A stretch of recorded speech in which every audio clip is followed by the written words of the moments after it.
So today is July 15th, 2025, and I just decided to hop on and do a little kind of what I'm seeing, what's working now, some of the mistakes I'm seeing out there with Facebook ads, Instagram ads, YouTube ads. I said Instagram ads. I really meant Facebook ads, Meta ads, YouTube ads. But that's a habit.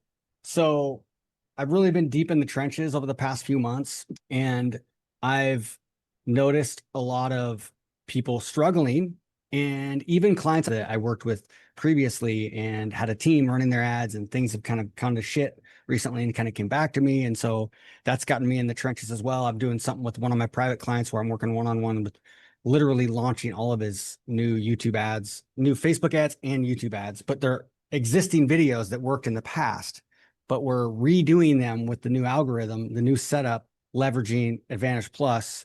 And I'm having him take a lot of his landscape videos and make them more optimal for vertical as well. So we've been taking existing assets that we know have worked in the past, but now are not performing as well, and launching them, but also recording it all so he can have a good future team member be able to manage his campaigns. So that's just one example. And just lots of conversations with people, noise in the marketplace, seeing kind of a lot out there, and just being in the trenches, working on making working on behind the scenes, making a great AI tool that I can help people make everlasting ads faster and that are also good, while also leveraging the algorithm, and knowing that it's getting to a point now where it's faster and easier to create ads a lot of cases because of AI. And with the Advantage Plus audiences, you're much better off structuring your campaigns based around your creatives as well. So that doesn't mean that if you do all that right, that you're going to get better results in 2016. And I'm seeing some pretty awesome results recently with people. So check this out. This is something I'm working on. I'll show you guys in a little bit here. This is so I can create the perfect everlasting ad AI tool. But this is the frameworks for ad frameworks, genres based on awareness level and buyer behavior, which is the step that you're going to get to after you create your ad blocks. But I'll come back to that later. Anyway, what I wanted to show was, come back to this too. So this is Steve. I mentioned this in a recent email, but I just think it's awesome. And the numbers are continuing to stay amazing, if not getting better over the last like 3 days. And so this is from last week, who's in my Jetstream coaching program. And he just launched this new offer, and he's selling a $397 program via an evergreen webinar using EverWebinar, and with a 2-day deadline, with awesome ads that we've been working on. And he'd been working with me really for about 6 months, probably longer than that, really, because he took like a 3 or 4 month hiatus, and then he came back because he was working full time. And so he just launched this new offer. He's never sold it, doesn't have an audience, zero data points, whether people would even want this. And this was his first message, kind of freaking out, right? Worried about his ad account getting like shut down or something because of his ads, getting disapproved, and because he's doing so well, 300 to generate 2,400. But this message here was just a few days ago. So, and then today, like literally, this is yesterday, I texted him or messaged him in here, and I'm like, yesterday, 8 sales. He's not really scaling this out yet, but it's an audience that can scale. The reason why I bring that up right away today is because everything that he did like an engineer. He did right. He got the right offer. We looked at it and decided on price point together, decided on what funnel to do. One option was a low ticket offer with upsells and maybe like some kind of high ticket coaching. Because a lot of different factors based on his life and his offer, we came to the conclusion that a webinar funnel would be ideal, and not a $997 webinar funnel, a $397 webinar offer, and then a downsell if they don't buy after that as well, like a 99 or a 299, 199 or 99 offer. I can't remember. But nobody's bought that one yet anyways, because the key is getting that front end offer right. So now he has an offer where he's generating leads every single day, and he's generating sales every single day. So he's able to optimize on purchase, on sales, which is the key on Facebook. Unless you're like in Czech Republic or Slovakia, for some reason, some of these Eastern European countries, it doesn't matter whether you're optimizing on purchase or you're optimizing on leads, you get the same conversions on a webinar. It seems to be for some weird reason, but that's a whole another story. Most cases, the rest of the world, you've got to be able to optimize on sales if you can, unless you're like a call booking funnel and you're optimizing on that call booking. But by the way, you can also optimize on a qualified lead, like they book a call and then they go from that call to a closer, you could actually optimize a further step down if you want. And so there's ways to optimize that game too. But people are winning, people are struggling, and we just launched. Like I said, the client that just came back the last few days, we're looking at, well, this is 28 bookings in one day yesterday, but right here. So, 67,000 generated 125,000 in different 3.93 ROAS, right? Oh, you can't see that right now. Ads were turned off because they weren't performing well. So now what we're doing is we're taking like old winners and running those as winners, but also running them as new ads in 4x5. Ideally, we want to do 16, 9x16, and then have like the middle of the video where all the main content is. But they just wouldn't have looked right because these videos were all filmed initially on landscape. So 4x5 is good enough. If you have to go to square, you can do square. But like 3.93 ROAS is what we are looking at, right?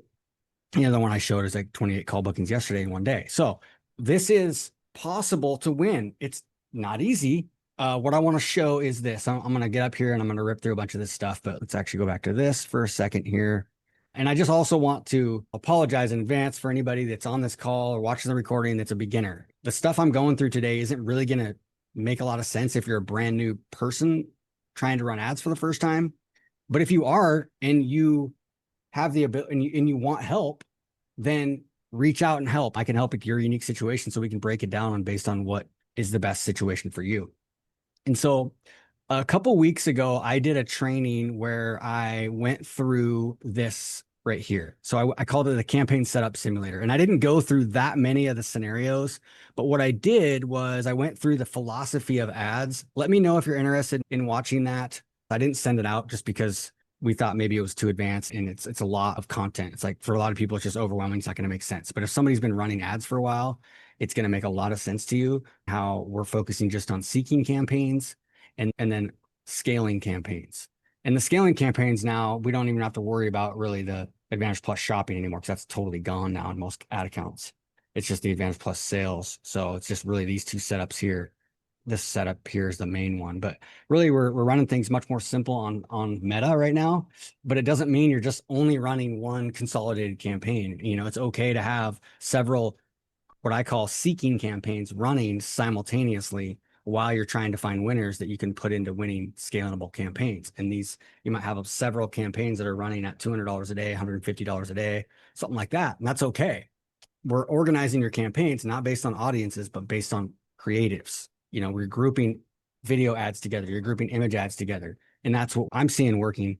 And I've seen a lot of other high-level media buyers do similar versions of this. So what I did on this training is I went through like, hey, for example, if you had 6 videos, how would I set it up? What are a couple options? Campaign budget, what's my preferred? And I gave you a few options. Now, if you're working with me, like Steve, who I just showed you, we've worked together from his funnel to the slides of his webinar to the ad creatives. He brings the script files. He uploads his videos, made his video ads. I watch his videos on one of our Jetstream calls and then give him feedback. He'd go back and edit it. So when he launched his funnel, where he's getting 3.5, 4.5 to 6 to 1 ROAS right now, consistently after now pushing 2.5 weeks, we had everything dialed in. Then I helped him literally decide how many ads per campaign, per ad set, per ad group.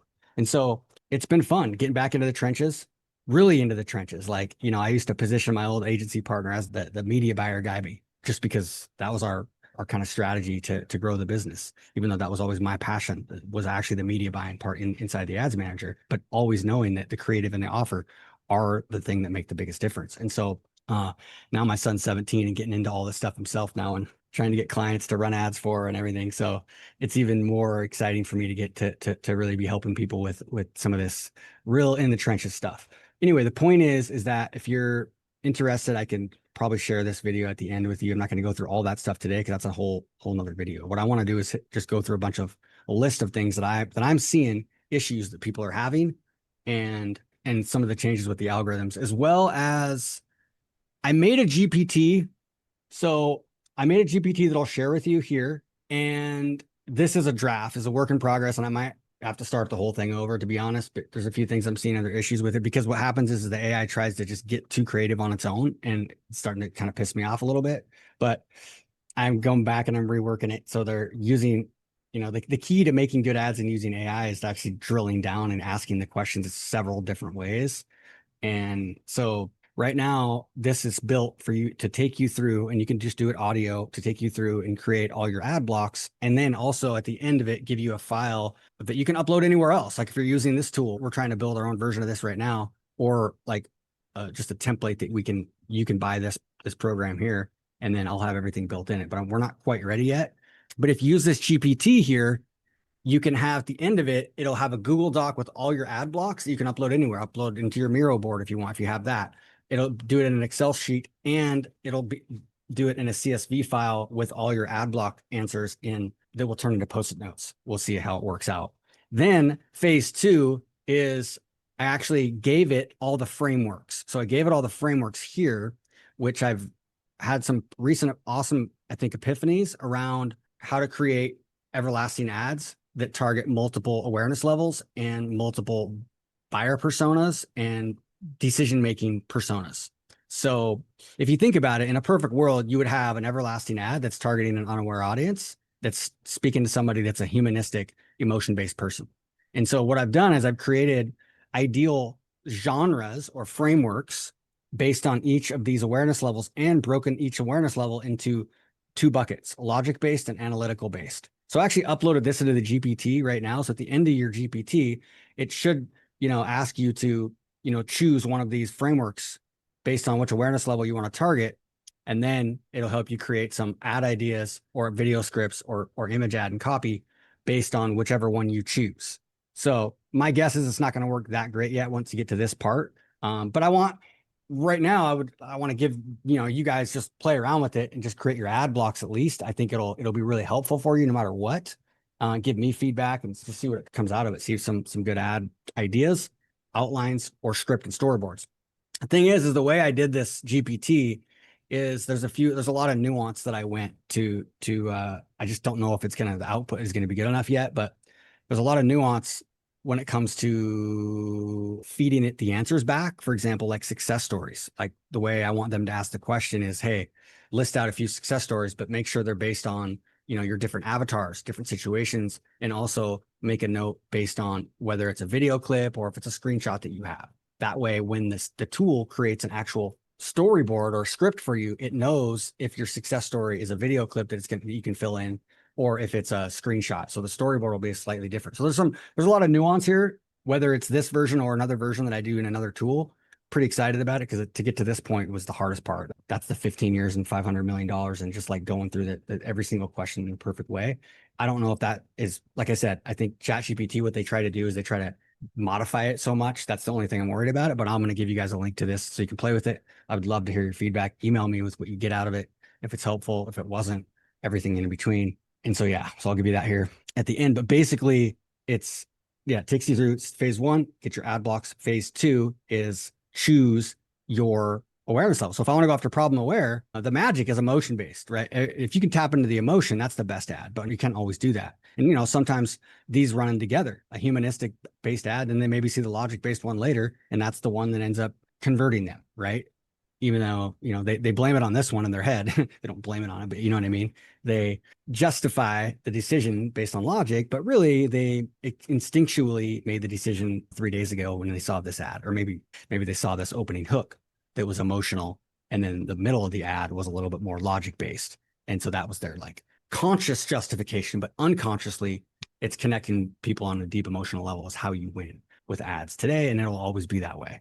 And so that's why when I'm trying to help people create ads, especially if you're using AI, it's like it has to be authentic and natural and feel organic. And, it doesn't have to be you on camera. It can be the AI is getting good. The AI is getting good at creating UGC style videos and stuff too. So anyway, the point is though, I think this can help make this process faster. So if you're going after problem aware, these are good proven hooks, ad genres that work at this level. And then of course you've already got your ad blocks, success story proving point. That's our Subway ad, right? So these are the ad blocks that pair well with this as an opening hook. Secret and opportunity. I don't have ad blocks with that one yet. This is like a work in progress, this part here. Big promise. These are the ad blocks. Big promise is good for logic-based problem aware. Big promise, I believe might be, no, it's more ideal for problem aware. Solution aware, you can see some of these emotion-based. Subway ad works well for that one too, a case study. And then what happens is these are all conversion campaigns, right? So these are conversion campaigns. And by the way, if you just looking at this right now and you're like, how do I make better ads with or without AI? Look at this and be like, okay, what am I missing on here? Am I mostly only targeting solution aware? Maybe there's a problem aware ad that I could do right now based on something I've already done in the past that I can just re-edit and rearrange the order, like go mining for gold. The cool thing about something like this is you can take this and be like, hey, let's do an earn wisdom, but we probably already have the content somewhere. It's probably an old ad that got put in with a million different ad sets and it's burnt out, but now we think that those campaigns didn't work anymore. Really, they did. We just have to consolidate things maybe a little bit more and leverage the AI, leverage the machine learning of the algorithm, the Advantage Plus. Okay. So what I did, so these are conversion campaigns, right? And then when you have the warm performance branding, it's a little bit different. But once you have your ad blocks, this is easy too. It's just that the warm performance branding is a little bit more about longer term building that trust and putting your brand in their permanent memory, right? So you might have an inspiring case study, why content, educational, longer video that might not work as a cold traffic ad, but it's good for that repetition type of content, right? This is all YouTube content too that would work for social media. You know, you're educating on part of your proprietary process.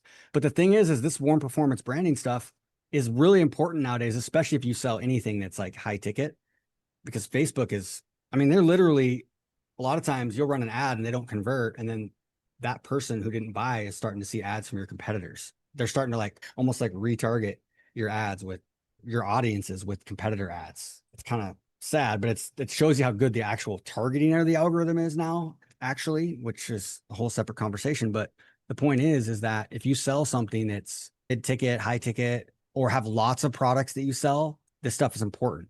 If you're just only have like, if you're an e-commerce brand and you just have 2 or 3 SKUs, this stuff down here isn't quite as important. It's more about just like really scaling really high quality creatives up here and doing these different levels. So I'm going to switch spots for a little bit. And then if we have questions about the ad and where I need to jump in the ads manager or anything like that, I'll still have my computer up there. I'm just going to go up here and rip through some of these elements I want to get into today. So I'm going to switch spots here. The other thing that I wanted to touch on is I have a client recently who wanted to raise some money we helped him raise money for this 20-acre amazing property in Hawaii. Just unfreaking believable. And they did it. And we brainstormed on some ideas for this. And one of the ideas was to sell some one-on-ones.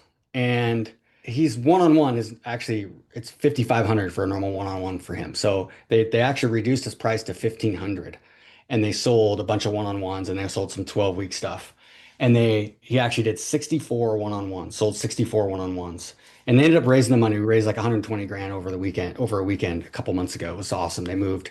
I'm actually going there to visit him next week. Anyway, the point is though, the crazy thing is he started doing these one-on-ones and he's just been on fire over the past couple weeks with how much he's up leveled his game because of all these one-on-ones he's been doing with people. And it's anybody that's ever done client work, you sometimes find that when you're doing a lot of one-on-ones, or maybe in the beginning you did a lot of one-on-ones and you're able to get a really deep understanding of where people are at. And you learn a lot too sometimes. And so I had this idea. I've been in the trenches quite a bit. And my strength is really one-on-one anyways, which is why coming out in person for a one-on-one for me is by far the most highest ROI thing. It's also the most expensive thing. So I had an idea and I said, hey, how about if, I don't know, maybe for just a few days. I don't normally do one-on-ones. We don't offer one-on-ones. Sometimes it's a bonus if somebody like they do a 6-month pay or of Jetstream or 90-day pay or something like that. I'll do one-on-one. But what I decided to do was let's just try it. Let's do a few one-on-ones, open it up for a couple days and do it. And so, because I know that I mean, it's a really, really, really high. I don't want to say a number, but if somebody's ever been running ads and I take a look at their thing and I have some time with them, I have a couple hours with them, it's almost guaranteed that we're going to be able to find a way to improve. It just happens every time. And so that's why but at the same time, it's like they add up quickly, right? So I always try not to offer one-on-ones. So what I decided to do, so check this out, is I am going to do a few for a few days and offer a few one-on-ones. Where's it at here? So Jeff, where's the normal pricing at? You just shared it with me. Is it this one? No, right here. So the normal price for a one-on-one with me, it's hard for me to go less than 90 minutes, especially if it's the first time. So it's a 90-minute one-on-one. It's 1,500. 1,500 or 2,000. It's just something that hasn't even been, you haven't been able to buy. But if somebody does, this is what they charge. And if they want to do three, 3,500, six for 6,000. What I'm going to do, although I just found out from Jeff, I kind of screwed this up. So these prices right here, we're not supposed to have a 2-1. It's supposed to just be one for 1,000. And then if they do three, it's 2,000. But right now I actually did it this way. I did it myself. So 900 for one. So this is probably gonna, at least this two might go away. This might change. So if you're watching the recording of this and these prices are a little bit higher, that's just what it is. Okay. Apologize in advance. But if you're interested in this, I'm doing this. This is not going to be something I'm doing forever. I'm going to test it out and keep this open for just a few days. I'm kind of excited to see if I can, not see if I can. I know I'll be able to help people. So I'm going to share this link in the chat as well, and we'll put it below the video. Like I said, if you're watching the recording of this, it might look totally different, and there might only be a one option and a three option. Okay. And if you do like the three option, even if you do any one of these, I'll probably do something special for you, like maybe like give you access to a month or half a month or some of our Jetstream program too. So I'm going to put that in there in the chat. Okay. The big one is the Andromeda machine learning with Facebook. So with this algorithm, I'm actually going to go back to my screen and show you this. I went over this a little bit in that other video, but whoops. I still think these audiences that we're using are working really well. And I talked about two audiences. Okay. One of them is just broad. Okay. My two favorite audiences are broad. This is a lot of times going to be your best audience. Or you have one ad set with all your best interests, your custom audiences, and maybe advantage or engaged shoppers. And these are overlaid. So what that means is you're inside Facebook and you have a bunch of interests set up. You also have custom audiences, which means the audience is really small. Your estimated audience size might be like 1,700 people because they have to be a customer and they also have to like one of those interests and then maybe even engage shoppers. But the thing is you have Advantage Plus on. And what that is it's just a seed audience. So by having that on, it tells Meta that they can go outside of that audience, and they'll go outside of it. So basically, this audience here that feels like a super layered audience is actually capable of going just as broad as a broad audience with no targeting set up at all, except for maybe demographics like age.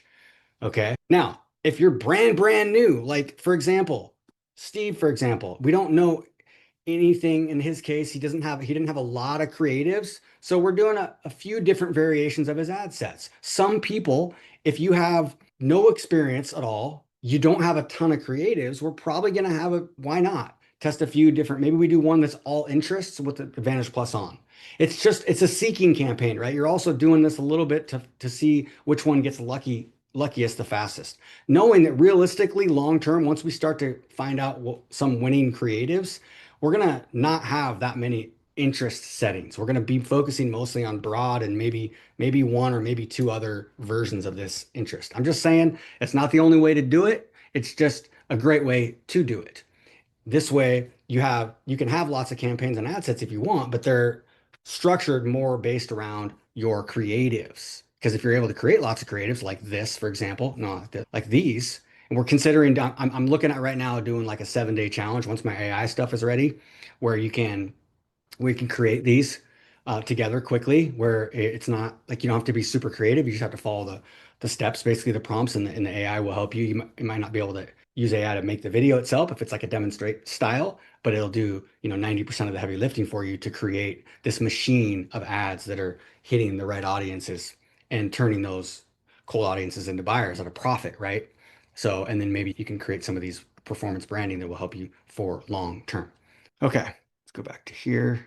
So with the Andromeda algorithm, that's one of the changes. Okay, so with AI, right now we have changes like specifically. So and then we have some myths. So we have Andromeda, and then I'm just going to put maybe some myths over here. Algorithm. This is where Facebook is telling us right now that they want the algorithm to be where it is literally like one ad per audience member. So their goal is for us to be using AI and to be creating 1,000 videos, a month, which that like Mark Zuckerberg's right now vision of where this is not even close to where it's at right now. So that's not what I'm recommending. However, that being said, what I do know is that this is much more ad focused. So it's taking history of your ad and your post ID, and that carries over into other campaigns and other ad sets, which is why a lot of times these winning scaling campaigns work well because you have an ad that has history, has a lot of engagement, and has a lot of conversions. So the new algorithm, the old algorithm was a lot, it was like all the optimization was at the ad set level, the audience level, and now it's at the ad set and the ad level, if that makes sense. That's like, to me, that's like the most important thing to understand about it. There's a lot of ways to structure the campaigns, but Advantage Plus is the new way. Advantage Plus sales campaign is the way to do it. You hear me say one good ad all the time, right? I want to cover this a little bit. When I say you're just one good ad away, that's true. And it's still true, probably more true than ever today, because one good ad can change everything. It doesn't mean, though, that it doesn't mean you're only going to have one ad running, right? One conversion ad. Ideally, you look at that mind map I showed you guys earlier, you have one good ad that's unaware. You have one good ad that's problem aware. You have one good ad that's problem aware, emotion based person, problem aware, logical based person. Maybe you have more than one good ad, right? It's like you're one good ad away from going from negative to positive. Really, it's more than just your ad, it's your offer, and it's also your campaign structure as well. But it's, I just wanted to kind of like dispel that because a lot of people hear the everlasting ad and they're like, no, it's not true. You need lots of creatives. But the thing is it's not about lots of creatives actually either. It's about a few really good ones. And some people, it takes them a lot to get there. And so sometimes if you have a really creative team and they're able to create lots and lots of videos, then that volume can lead to really high quality. Other people, it doesn't take as much volume at all. It's a big idea is what really matters. A big idea, something that feels organic, feels natural, or a good UGC creator that can do a lot of this stuff. Okay, so the offer optimization is another one here. So it's funny how many people right now I see talking about like book funnels and low ticket offers. And like, I even saw Talking More recently saying like webinars are dead. Like, you can't do free webinars. You need to be doing paid webinars. And I'm like, no shit. I've been saying that for 6 fucking years. You know what I mean? 7, 8 years. But like, you have a lot of people out there that are like telling you it needs to be a low ticket funnel or a $27 offer because they're finally getting on the game that we've been known for like 8, 9 years. And so I just want you guys to be cautious when it comes to buying all these like really good offers that you can buy an offer bundle in a box where it's a low ticket offer, it's a book funnel offer or whatever it is. Okay. When it comes to the offer on Facebook, the number one most important thing is actually just being able to optimize on sales. That's the key. Okay. A lot of times it's actually a free webinar that's the most profitable offer. And the thing is, if you can get a free webinar running profitable, you're generating way more leads than you are with a low ticket offer. And your long term game is much more profitable as well. The challenge with the webinar offer is that there's so many moving parts. You have to have a fucking awesome presentation. Okay. This is one of the things I do with people in person. We have a pillar presentation framework, but like really magic happens when we're in person as well, or just working deep together one on one, like Steve and I. Well, he's in the small group coaching, but he's been showing up every single week for 6, 7 months. So it feels like one on one. It just doesn't go happen quite as fast, maybe. The point is, though, is that when it comes to a webinar, you need a great presentation. You need a great pricing. Okay. Pricing. I had a client that I begged them to go under $500 for a webinar, evergreen webinar funnel, and they didn't want to do it. They wanted to go 777 because they'd sold it for $1,100 in the past really effectively. Problem is that was their warm audience and they're in like self-help broad appeal market. That's not a good price point for cold traffic evergreen. We need to be under $500 in most cases. Now, that doesn't mean that you can't ever go above that. There's cases where going above $500 will absolutely work because the thing is so freaking tangible. It's so tools based. Maybe it includes some kind of in-person thing. Maybe it's a webinar that goes live once a week, so you're able to answer questions. And there's all these other factors that come into play where I will say, yeah, let's raise the price a little bit. But if you're just doing pure evergreen with the next in or not, with the not on demand, but the just in time option, you got to get your pricing dialed. And in most cases, broad appeal, I'd like you to be under $500 or under 400 or under 300 even in some cases. If you're in a B2B market, it's a different story. You might be in that like 1K offer. So a webinar offer is a great offer. When it comes to low ticket offers, there's so many people right now that are just not running ads because they just haven't optimized this enough. Number one, ways to optimize this. Add a second option. Okay. Add a second option. What does that mean? That means on your order form, okay, you have your checkout page and you have option one, option two, and then you have maybe some order bumps. Okay. So these are order bumps where they have you can check the box there, right? This is an awesome drawing, by the way, isn't it? So this is option one, option two. Most people, what do they have? They have one option for the book funnel or whatever it is, or the paid workshop, $27, and then they might have one or two order bumps. Okay. How can you optimize this? Sure. You can optimize this by adding another order bump, adding a second option here. And what you can do is you can add more upsells here and reduce the one-click upsells. So I have a client that went from two upsells down to one and then down to zero upsells because we optimized the order form so much. And he just went purchase to call booking. And they're spending 14,000 a day on ads now. Well, they already were doing well. Okay. That was just, but still, we helped them go from like 50 something average order value to 65. And then they removed the upsell. So they totally removed it. So what happens? More call bookings. Okay. Now, most people might not be able to do that unless they have a really good sales team in place that can do that. So we're looking at, and that brings me to another super important factor when it comes to having success. And it's your, okay. So when it comes to ROAS, we need to look at, this isn't really an update. This is more of a tip. So today I'm going over ways you can win, miss some mistakes, and just some updates. Okay. So ROAS, we need to think of obviously day one, which is your average order value. How much, does it cost to acquire a customer? If it costs you $65 to acquire a customer, we want to be hopefully as close to $65 in average order value as possible. That's your like 1 day return on ad spend, right? So you got your one, I'm just going to call it 1 day ROAS. Okay. But these days, it's challenging to be over one. I mean, I know I just showed Steve who's getting freaking 3 and 4, my other client who just restarted ads and they all died like a few months ago, and we're at 3 ROAS right now. It's possible, but realistically, that's not going to stay at 3 probably as we really scale up to 2, 3, 4K a day. It's going to come down a little bit. For those guys, though, they don't have high ticket on the back end, so we still want to be above definitely 2. So point is, though, here is we want to look at 7 day. Okay. 7 day ROAS is important, is super important. And so some people, they're in self-help, but then they have all this experience in B2B or coaching or something like that. So they're bringing all these philosophies around like high ticket funnels into a broad appeal market, and it doesn't work. So like their 7 day ROAS, they could be selling a bunch more $100 things, but instead they're trying to do some other stupid stuff to try to sell like a $5,000 thing when really they should be selling like a $2,500 product, probably 3,000 in that market for that newer lead, if they're even going to sell high ticket right away. So this is that's a whole pricing and product situation that is super situational. Like I said, if you're interested, I'm going to be doing a few one-on-ones. So book one of those and I can help you with all this stuff. So 7 day ROAS and then like 14 day, right? Obviously, everybody always talks about lifetime.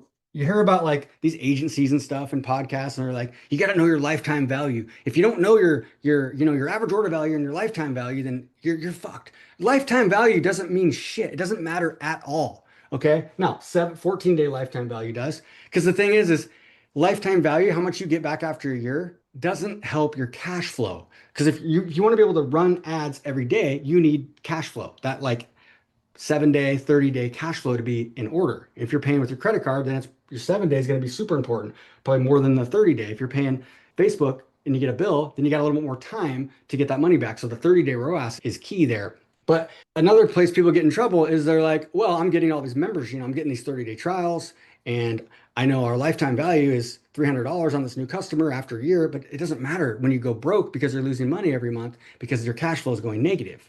You know what I mean? So lifetime value looks good to an accountant, but not good in the cash flow.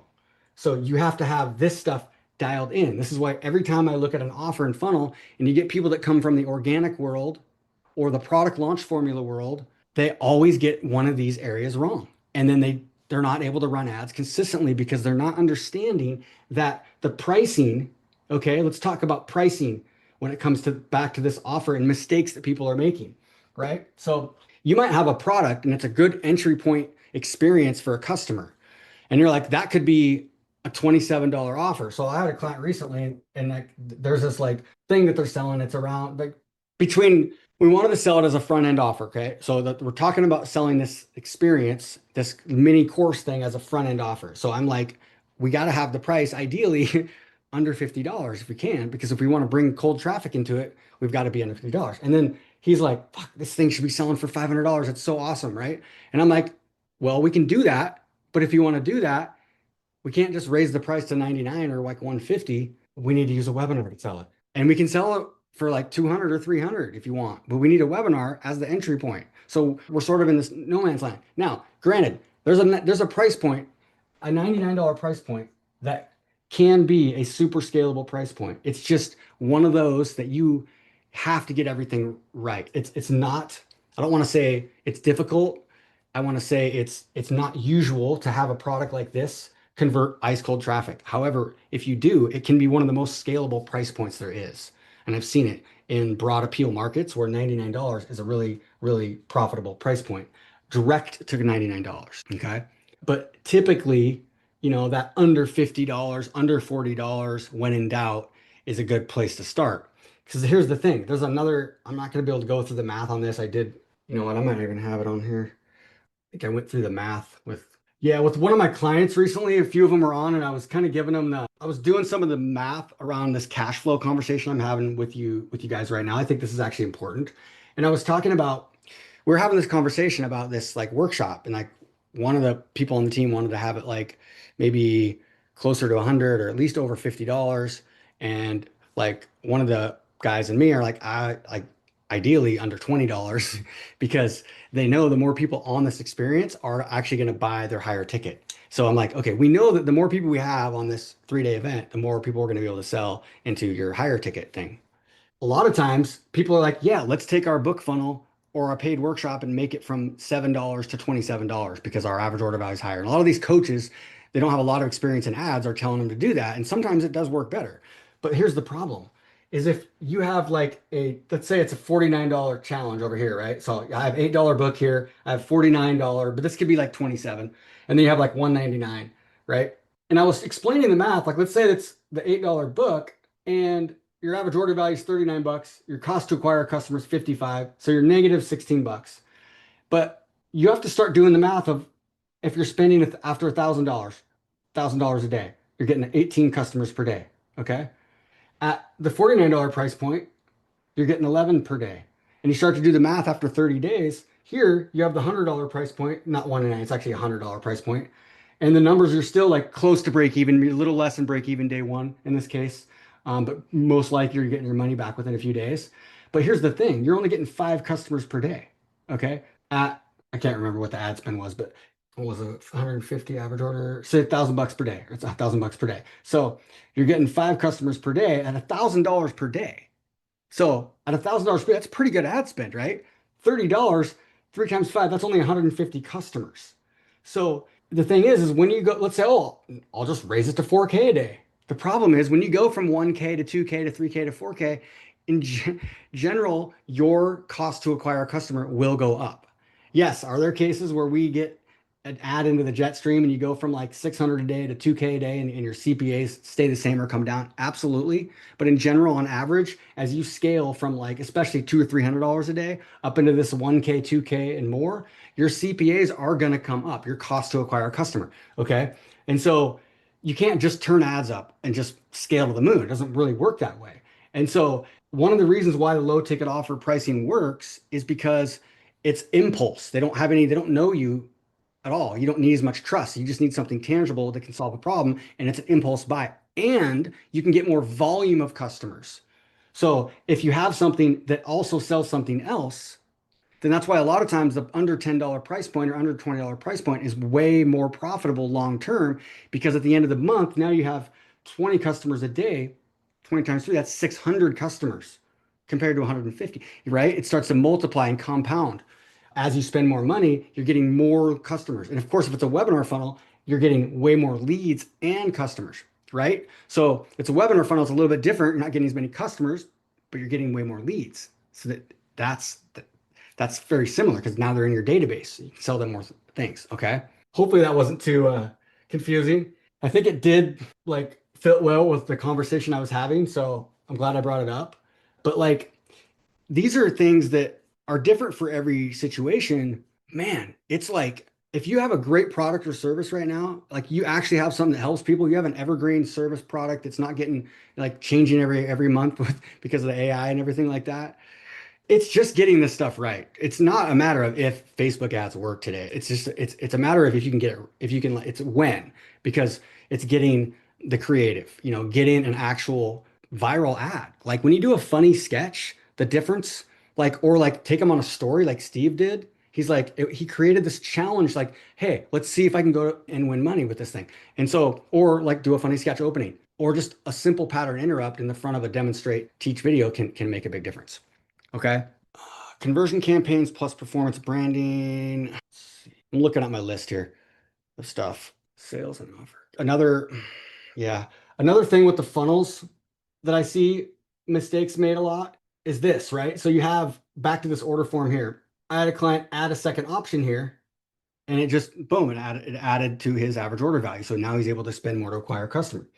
Sometimes, though, this doesn't help. It actually decreases your conversion, but that's okay because we can adjust it, right?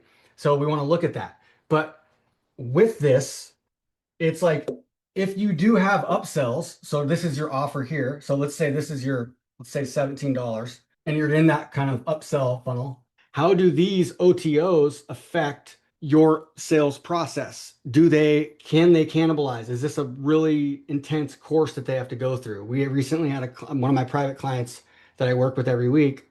Same thing. We have the second upsell that's been converting really well, but we know it's cannibalizing things.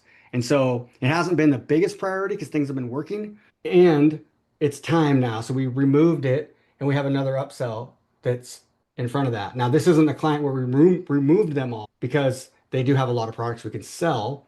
However, the one right now as the second upsell is still not the most perfect one. It's working for now, but it's not like the most optimal for this offer. Another thing too is that, when I showed you the different levels of awareness, right? You have your different buyer behaviors and buyer personas. Some people are readers, some people are video watchers.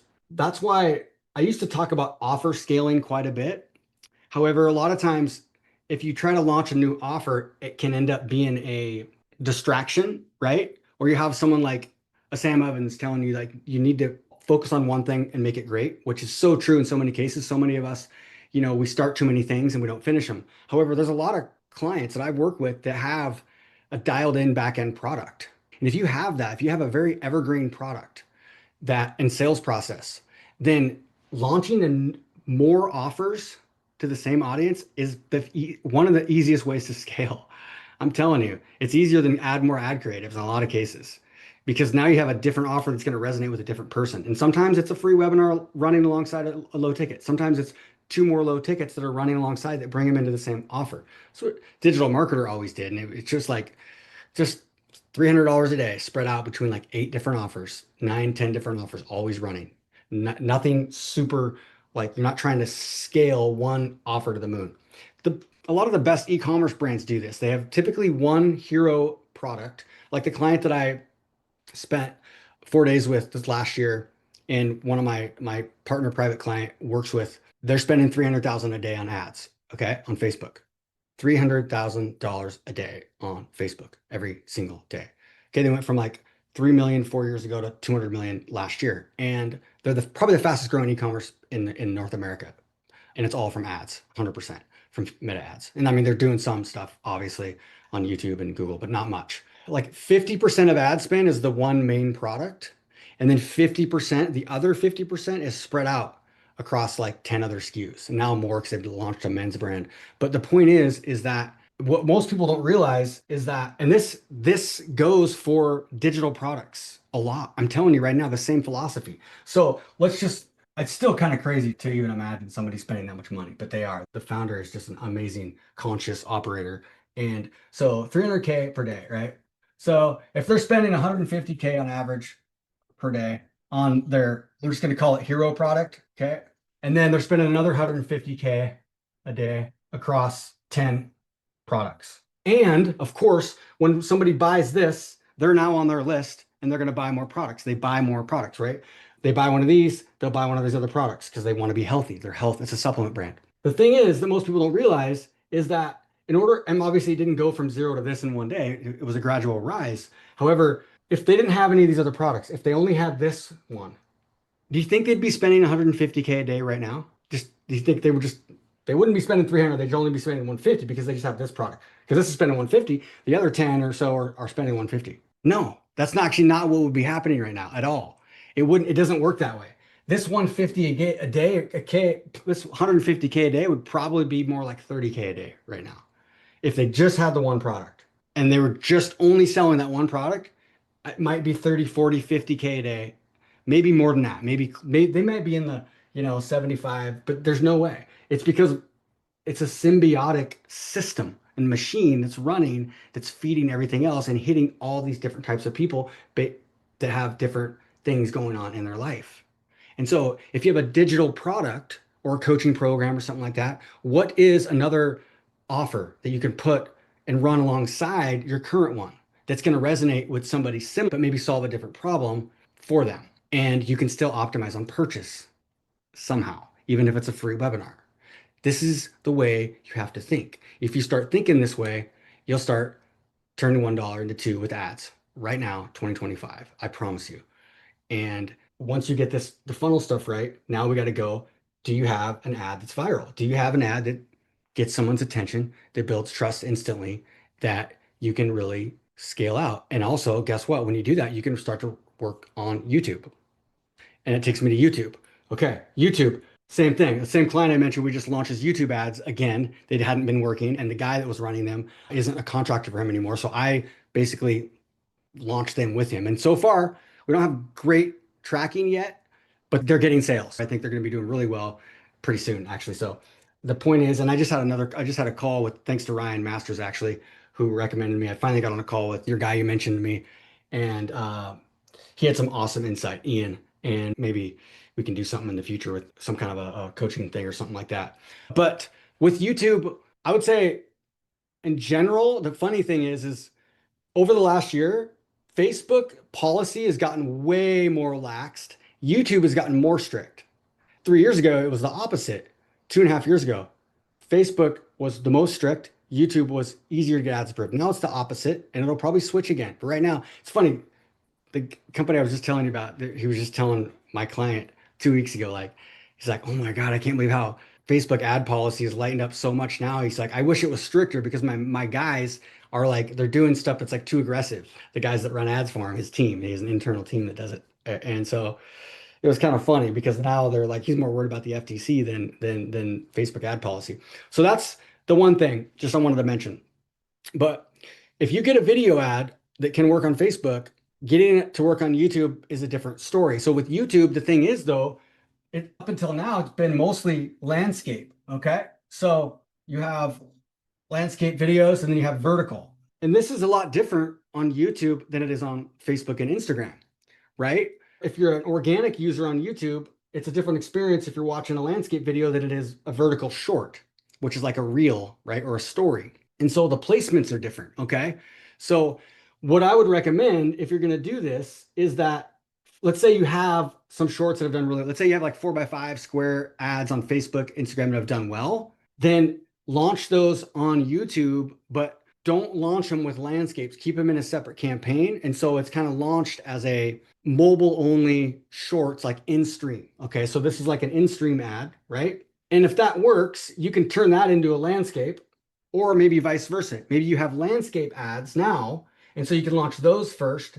And then if those are working, you can launch another campaign, or you can do them simultaneously if you already have both. But like what I'm recommending right now is to actually keep them separate. Even though YouTube is kind of like Facebook, they're trying to make it easy for us. And so they're like, yeah, upload your landscape, your square, and your vertical all together, right? And it's okay if you do that, but you're probably going to be better off keeping them separate initially. Although I think 6 months from now, I'm probably going to say something different, to be honest, because it's just these algorithms are getting really good at helping us leverage the different aspect ratios and stuff. Like Facebook has gotten pretty damn good at it. But that's what I'm saying right now. That's not permanent. Okay.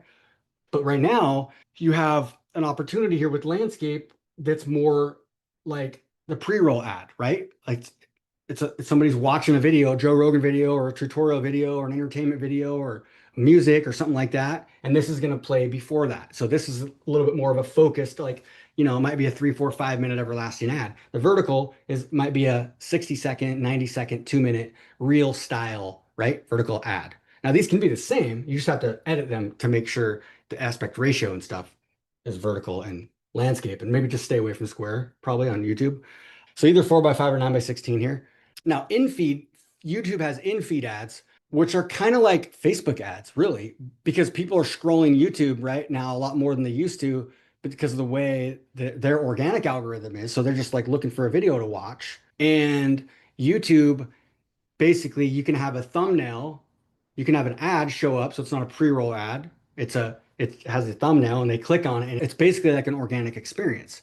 And by the way, that kind of ad is also a way that you can get some organic followers or subscribers on the back end of that. It's like a minor thing. But the thing about that is that when you click on one of those, you click on the thumbnail and you want to have a good thumbnail, they click on it and then they watch it. They're essentially watching your video now on your channel. And so it's not like a typical in-stream ad where where they call the action buttons on there. It won't even be on there.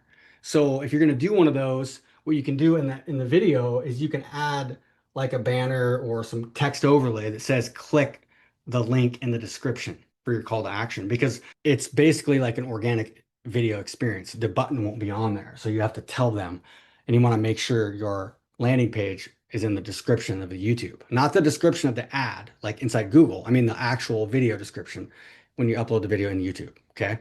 Now with YouTube audiences, the thing about that, which is still a little bit of a bummer, they have a lot more options. Like Facebook has gotten really good. I just talked about like really, we're using like 1 or 2 audiences in most cases only with Facebook and just focusing on all creatives. YouTube, there's just more options still, and it's still a little bit more challenging to choose an audience, but they do have lookalikes that are working well. You can upload your list and you can turn it into like a 2.5, 5% lookalike.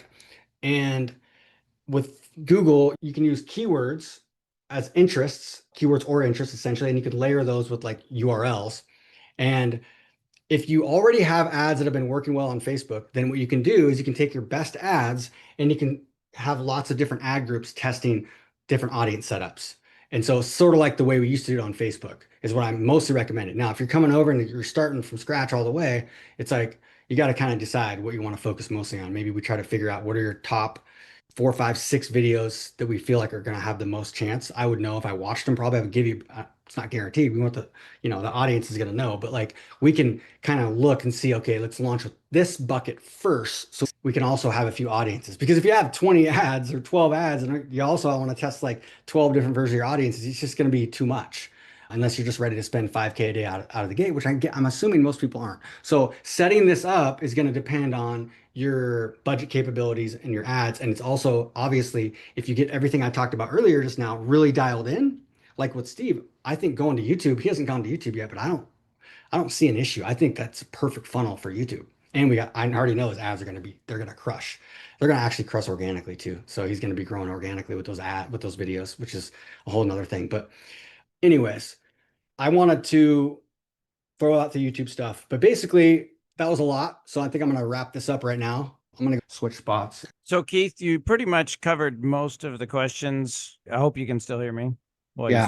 you pretty much covered most of the questions while you were going through without getting into very specific strategies questions. But somebody did ask early on about if they have an older ad that's been doing really well for years and years, how can they co-opt that social proof as much as possible on their new ads? How can they leverage the social proof from an existing ad with a new ad?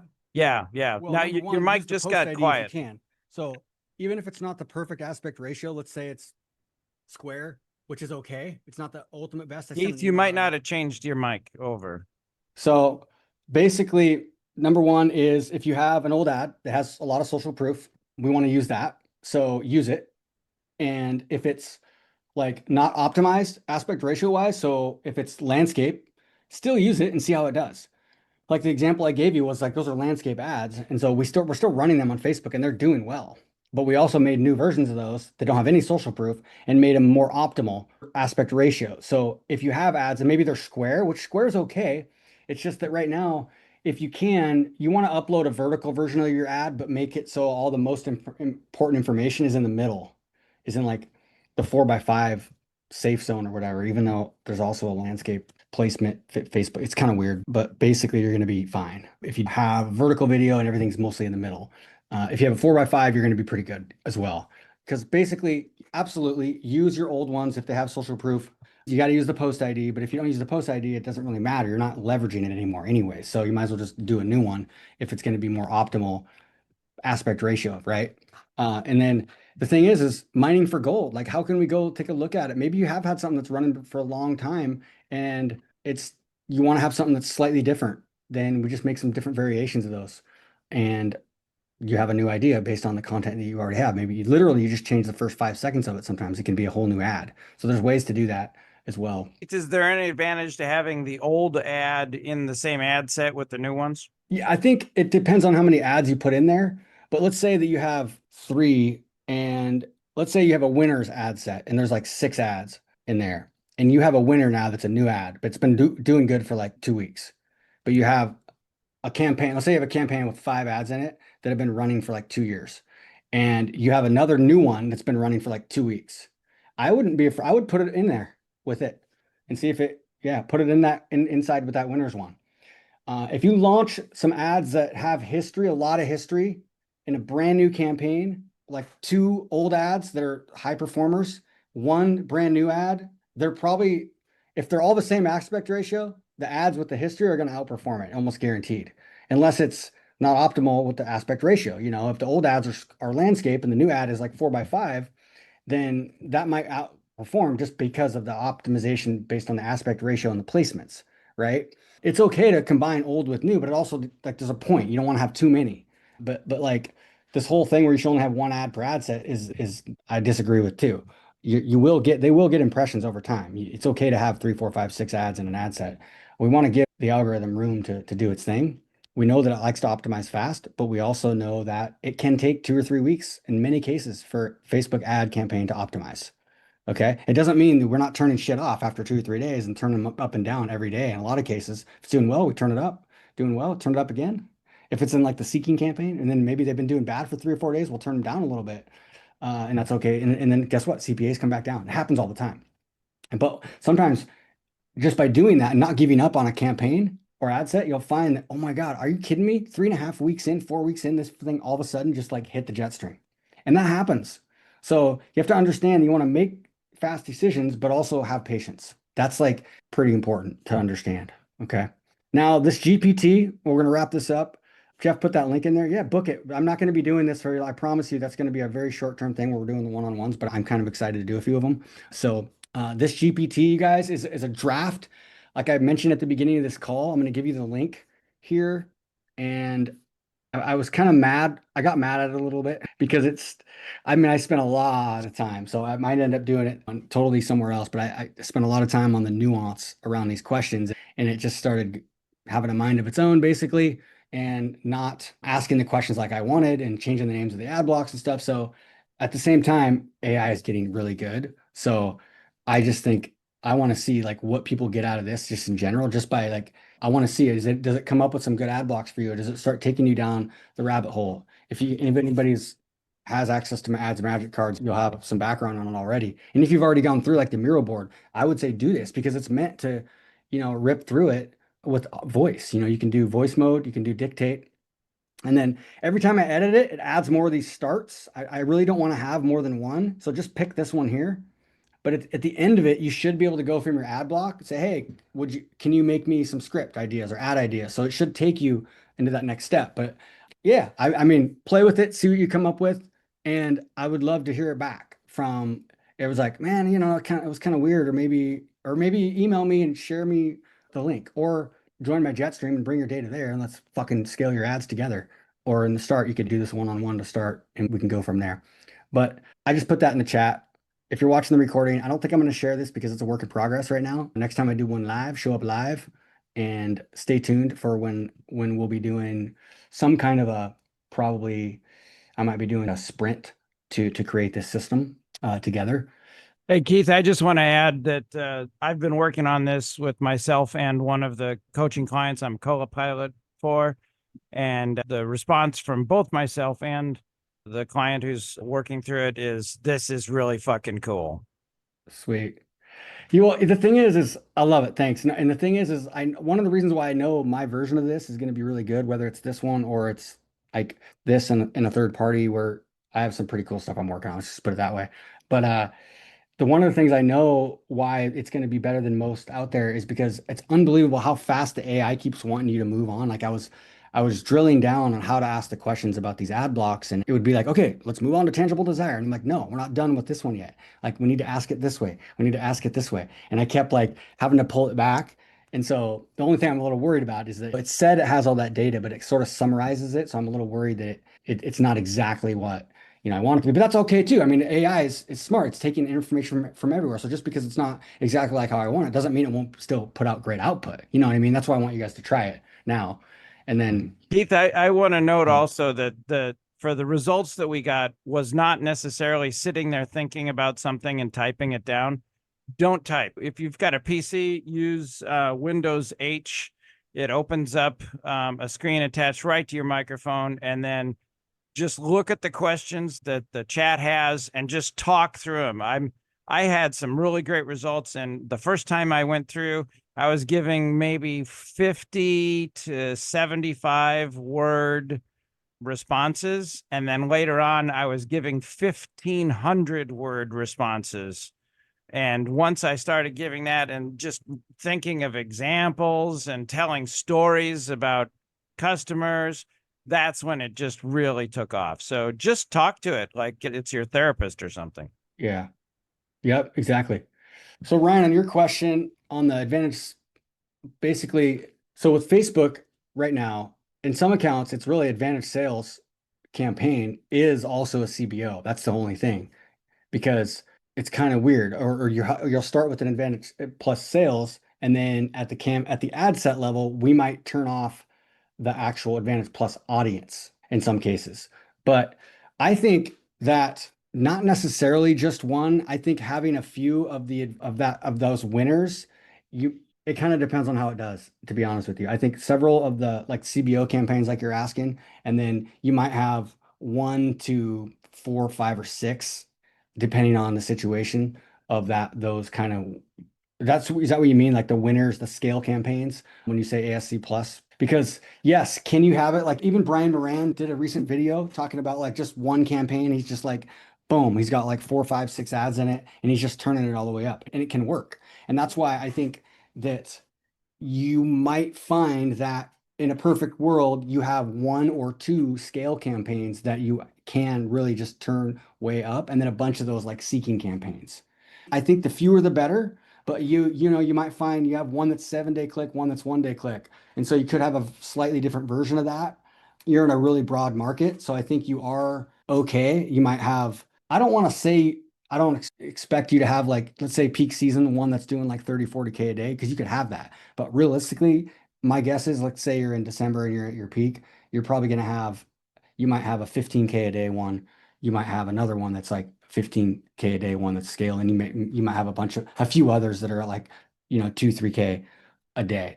That maybe something like that. That's kind of how I see it.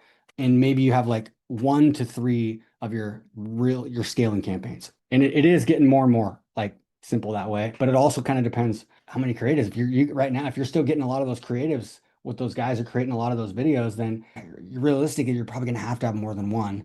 Or maybe you don't, because you're able to just narrow it down to like your top 15 ads that you split up between a couple ad sets in that scale campaign. So you could still do it, but you might find that you end up being a little bit better because you have so many creatives that you do have a few different scale campaigns. That's the way I'd look at it. Yeah. So yeah, cool. Yep, cool. All right, so I'm gonna wrap this up, guys. Thanks for joining. Thanks for bearing with me. I was bouncing around a little bit. It was kind of a last minute thing I decided to do, but hopefully it was helpful. I'll send you out the recording, and don't be afraid to get some help because it can make a big impact, I promise. All right, talk to y'all. Have a good one. See you soon. See you.